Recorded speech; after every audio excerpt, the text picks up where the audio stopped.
By today's standards, and maybe even by some standards of its time, the Saboteur is painfully generic. Everything it does is done well, but nothing it does is done extremely well. Slice and separate its gameplay, whether you're climbing Parisian buildings, dashing through side streets to escape Nazi pursuit, or infiltrating a Nazi base, and each element is one that had likely been done before and probably done better. But if you remember Saboteur, I'd wager a guess you remember it fondly. A rebellious romp through a condensed version of Nazi-occupied France, Saboteur is fast cars and fast times, but not all the time. A competent stealth system adds a change of pace, and Saboteur's open world gives you multiple ways to go about completing objectives, especially for those willing to poke around the corners of the map. Perhaps remembered more fondly than the game itself is the developer behind it. With titles like Star Wars Battlefront, Mercenaries, and Full Spectrum Warrior, Pandemic Studios chiseled its legacy into the memories of many a player, and, if not at least in my opinion, remains among the most well-remembered and endeared studios of the 2000s. Saboteur was Pandemic's final game,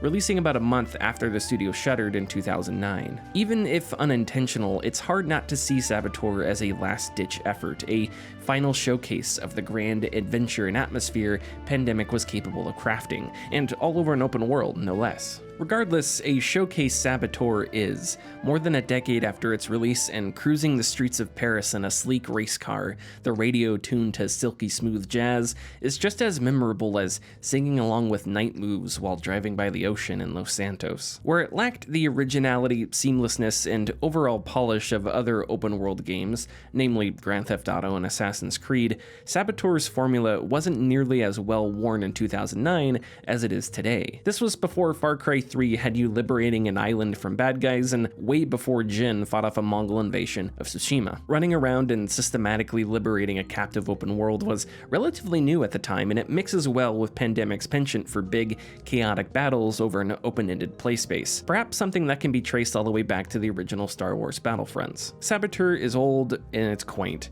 It's got some melodrama and some stereotypes, but when its gears get turning, there's still a lot of fun to be had and some really neat set pieces to play through. Narratively, Saboteur wears its inspirations on its sleeve. This is a campy, adventurous story in the spirit of Indiana Jones, occasionally mixed with a tone of film noir, partially the function of its black and white look. Where Nazi oppression is the strongest, the City of Lights is reduced to blacks, whites, and grays. Color is gone, save for a few highlights. Here, enemy presence is stronger, and escaping is tougher. Complete a few missions though, and color returns. Hope is rekindled, and the fight becomes easier. With color back, the French resistance is stronger, and it's easier to escape those pesky alarm states. You can even fight them off altogether. Saboteur is a dark story, and in better moments of writing, Sean Devlin is somewhat of a complex protagonist. Initially out to avenge his best friend's murder, Sean eventually realizes the larger stakes at play and sees Nazi Germany not only as oppressors, but an existential threat to the world.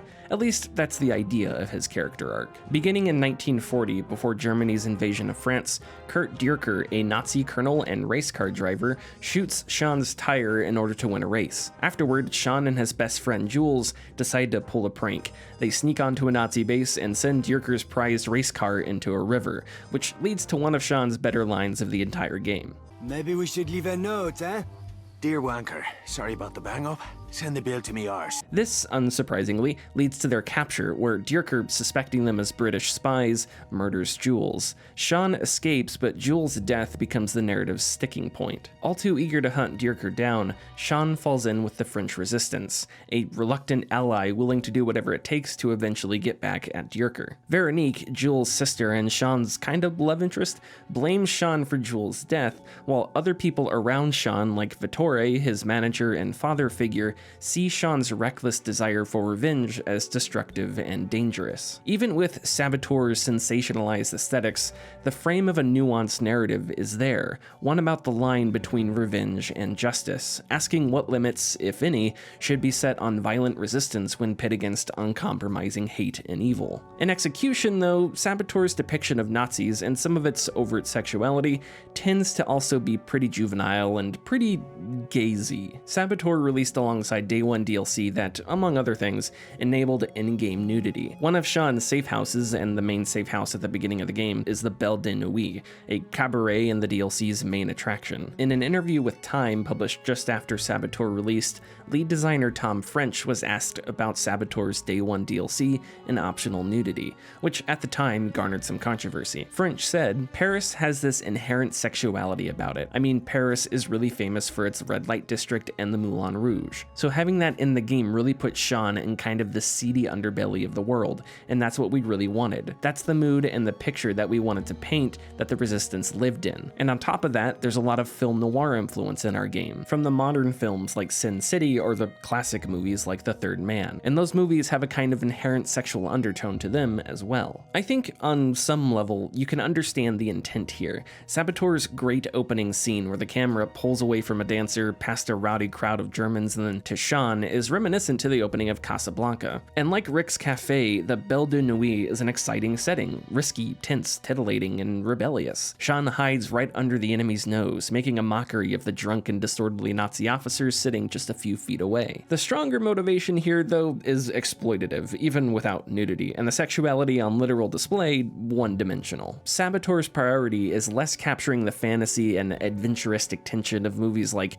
Casablanca, and more so curtailing the used video game market by selling sex as Day 1 DLC to an audience that was, at the time, mostly young, male, and straight. And as far as locations go, this inherent sexuality is really only present at the Belle de Nuit, as other safe houses tend to lean away from that atmosphere. Sexuality aside, Saboteur is clearly exaggerative and bound by camp. In one especially comical scene, Sean, while chasing Dierker through a crashing Zeppelin, watches Dierker escape and deploy a parachute topped with an iron cross, immediately bringing to my mind this scene from Austin Powers. In this context, Nazi Germany fits as a villain in the sense that the regime can believably match Saboteur's camp due to its own, and in general fascism's, gaudiness. In an essay about The Boys from Brazil, a 1978 thriller about Nazis hiding in South America and plotting revenge, Elizabeth Bridges writes, "In the 1970s as well as today, Nazis make the perfect cinema villains. Combined with the inherently theatrical elements of fascism, the over-the-top legacy of Nazis as perpetrators of some of the most extreme violence in history makes almost any cinematic fantasy about them seem, on some level,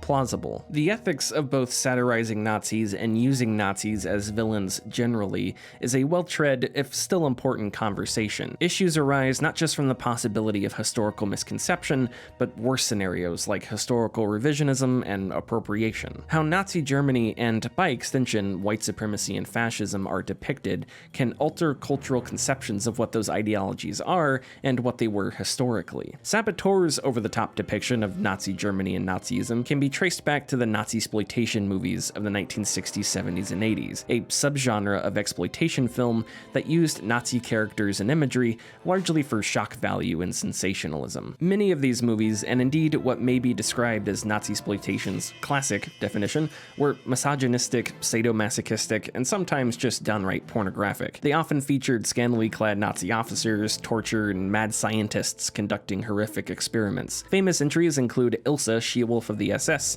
and Salon Kitty. Nazisploitation films often gave themselves pseudo-historical credibility through the use of real war footage or by basing their plots and characters on real history. Ilsa, for instance, was based on Ilse Koch, an actual Nazi war criminal. Sean, too, is inspired by history, specifically William Grover Williams, a race car driver who worked with the French Resistance and was tragically executed before the end of the war. So while Saboteur itself does not reflect real history, it is based on it. Of course, in Saboteur's case, Sean's connection to real history is legitimate inspiration, and not used as a disingenuous excuse to shield the game from criticism. Pure cinematic trash Nazisploitation films may have been, and, often unabashedly were, they popularized, if not created, genre tropes that persisted all the way into video games, including Saboteur. In Saboteur, Franziska again revives the image of a busty Nazi officer, even if her actual involvement in the story is minimal. And of course, when Sean and Jules are captured, Dierker tortures them while wearing a blood-splattered lab coat. Here, Dierker is not only filling the trope of a mad scientist,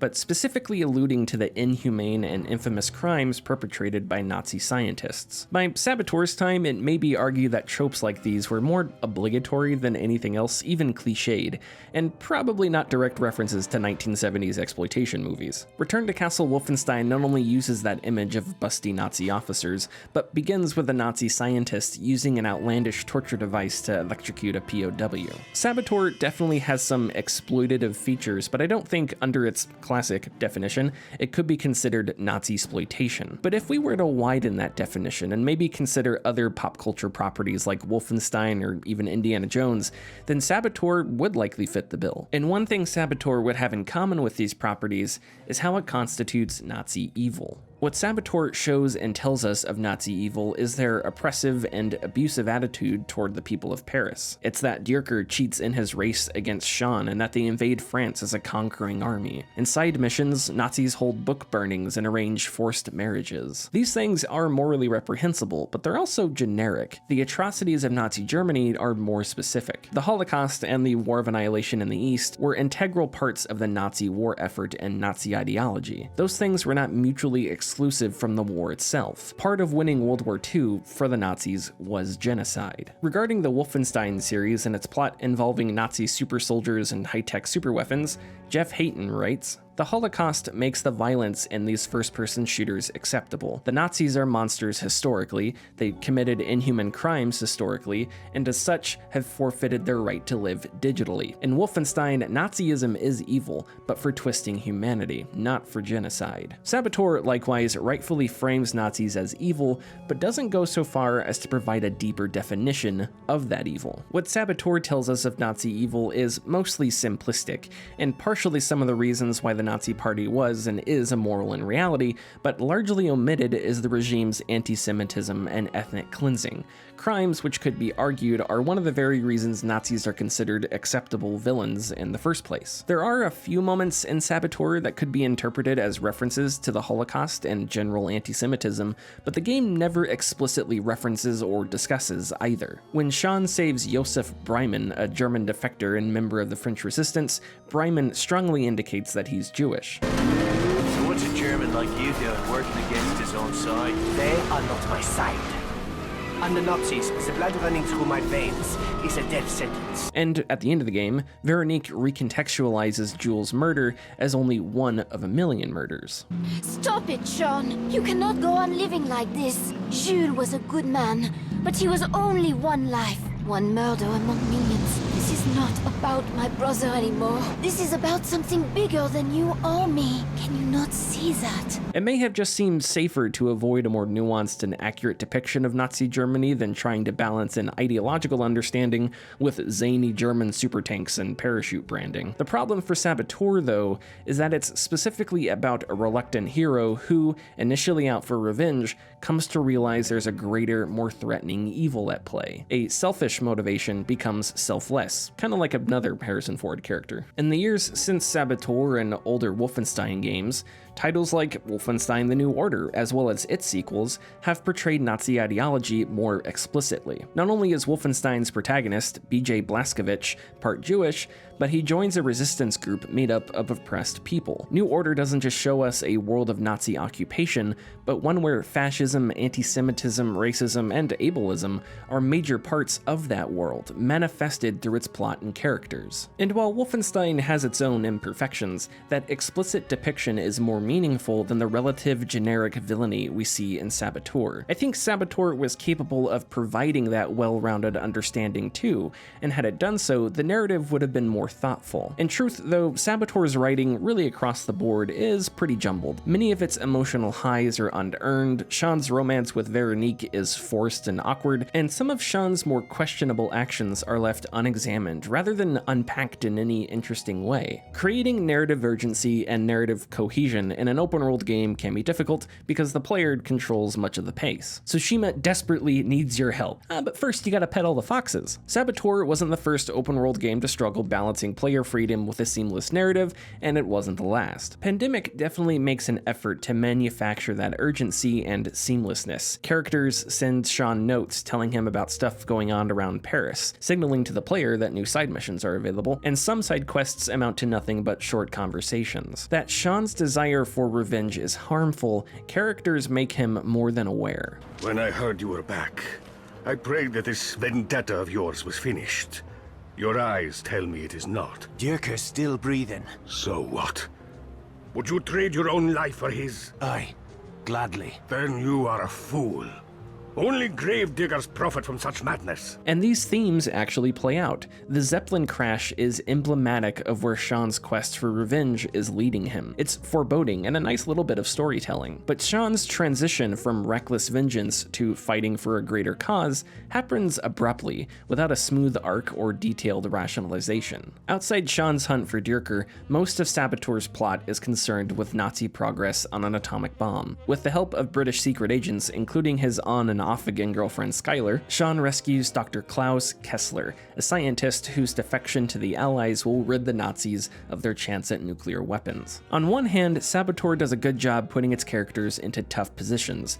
Between Sean, the French resistance, and British intelligence, defeating the Nazis is a shared goal, but where their ultimate loyalties and motivations lie is up in the air, kind of like the real Allies in World War II, and that creates suspicion and tension. How they act in these positions, though, I'm not really sure matters. At various points in the game, Sean represents Saboteur's moral high ground. At one point, Veronique is captured on the eve of a major resistance attack. Luke, a resistance leader and Veronique's kinda boyfriend, refuses to go after her, saying their cause is more important than one person. But Sean's loyalties lie more with the people around him than the resistance itself, so he goes out alone to rescue her. When the resistance is ambushed, Skylar insists they kill Kessler rather than risk him falling back into Nazi hands. Sean stops Skylar, physically stepping in front of her. At the end, when Luke is trapped in rubble, he asks that Sean shoot him to keep him from being captured, tortured, and interrogated. Sean can't do it and refuses right before Veronique takes the shot. Afterwards, she says that because they fight an enemy without compassion, they themselves cannot afford compassion. But these scenes do not frame Sean as weak or idealistic. If anything, it appears as though the narrative is building to a point intended to show some kind of consequence of matching ruthlessness with ruthlessness, or how these grim actions affect the characters more generally. That's not really what happens, though. All this tension between Sean, the resistance, and British intelligence just kinda works out in the end. Even though Kessler is eventually recaptured by the Nazis, Sean and the gang fly back to Germany real quick, blow through a few bad guys, get Kessler back, and return. When Paris revolts against the Nazis, Sean tells Veronique that it's her time to lead the resistance. What seemed like grim foreshadowing, Veronique killing Luke, is forgotten about. These scenes show a Sean that's principled, if arguably a little selfish, but side missions muddy that image. Early side missions have Sean assassinating a defenseless Gestapo informant and helping plant bombs on city streets. In one particular mission, Sean assassinates a Libyan ambassador, the goal to stop Libya from aiding Germany in North Africa. The resistance member that gives him that mission even calls the assassination a murder. Later, Duval Mingo, another resistance leader, sends Sean to kill Francine, Mingo's ex-fiancée who left him for a Nazi. Ostensibly, the mission is to ensure Francine doesn't divulge important information about the resistance. The setup for the mission is pretty uncomfortable. Francine stands alone on a stage, unarmed and unprotected, singing for a group of Nazis. She's a helpless target, and rather than only killing her, Mingo also tells Sean to retrieve a locket from her body. What purpose retrieving this locket serves is unclear, though inside, Mingo does find a picture of the Nazi officer Francine left him for and sends Sean to kill him as well. The larger point here being, over the entirety of these missions hangs a cloud of doubt. Was it right to murder the Libyan ambassador? How much did Mingo's own ego play into Sean killing Francine? Saboteur's wider narrative confuses exactly who Sean is and how he rationalizes his actions. This isn't about Pandemic delivering a comprehensive thesis on just war theory or the ethics of political violence, but more so giving the narrative time to breathe and players time to reflect on Sean's actions, and thus their actions. Instead, Saboteur is more concerned with providing a veneer, characters that emulate the complex emotions of a noir spy thriller without a ton of cohesion or consideration for the weight of those emotions. How do these characters have such contradictory attitudes, and how do they come to their conclusions? What's their justification for the limits, if any, they set on violence? Are they fighting for something, against something, or both? The scene that gets the closest to really unpacking all this is Saboteur's ending. At the top of the Eiffel Tower, Sean is finally face to face with Dierker. A citywide uprising in Paris has made Dierker's efforts to subjugate the city a failure. The rivals have an interesting exchange. One day, history will thank us for what we have done. holding back the mongrel hordes while you people cowered in our shadow. You could never understand the burden of my duty. Killing you could never make up for what I've lost. My friends will still be dead, and I'll still have to live with the things I've done. Is that why you're here? Did you think that by killing me, you could wash the blood from your own hands? That's tragic.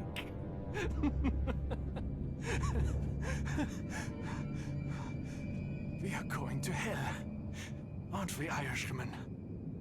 Maybe. But you'll get there before me. There's a lot in this bit of dialogue that's interesting. You can interpret Sean admitting he was wrong for doing some of the things he did. That maybe, in his quest for revenge, he did lose sight of what was just, at least in his eyes. But it's an admission without a deeper picture of how Sean came to that conclusion. Dierker, afraid that the two men are going to hell, is another interesting point that is underwritten since we don't really know much of Dierker outside him being a fairly generic villain. Here, you can choose to shoot Dierker or wait until he jumps off the tower himself. Of these two choices, not shooting Dierker is the only one that fits Sean's arc. Unfortunately, your decision doesn't seem to matter much, as the game ends the same either way. As Saboteur closes, our hero transcends. He finds a cause and people to fight for that are greater than his own pain. Dierker, on the other hand, literally descends, power-hungry and consumed by hatred. In Sean's final line of dialogue, he says he's just getting started. Of course, we now know that this would be the last we'd see of the Saboteur. There were, in some form, plans for a Saboteur 2, which never saw the light of day. And that's obviously a shame for a ton of reasons. Saboteur, a few times, vaguely references Sean's past, including his father's death and an apparent criminal record, mysteries which are left unresolved, presumably for a possible sequel. One thing that sticks in my mind, though, is Sean's characterization at the end. When Dierker is afraid the two men are going to hell, Sean agrees, but he isn't afraid. It's a newfound conviction and motivation that, had there been a Saboteur 2, would have made for a fascinating foundation for Sean's character moving forward. How would Sean's personality change between games? What would he think of his previous behavior? Would he still be okay with killing an ambassador or a defenseless singer in Saboteur 2? While it may not be brilliantly written, I do think Saboteur is meaningful. It's about people pushed to extremes by forces outside their control and how they change in that process. Even once Sean has destroyed Nazi megaweapons, research bases, and weapons factories, once he's defeated Dierker and helped bring color and a fighting spirit back to France, Vittori's farm remains black and white. It's where the story started, where Sean rescued Vittori and Veronique on the night Jules was murdered and Germany invaded France. Traumas change people, innocence is lost, and nothing can fix all that grief, even when the good guys win. Saboteur is like a lot of games, but not a lot of games are like Saboteur. Maybe that's just my nostalgia speaking, and maybe that's all due to Pandemic's unmistakable charm, a charm that I'm not sure has a comparison today. With Saboteur, Pandemic took a chance at telling what may have been the most complex story it ever attempted, and for the most part, it succeeded.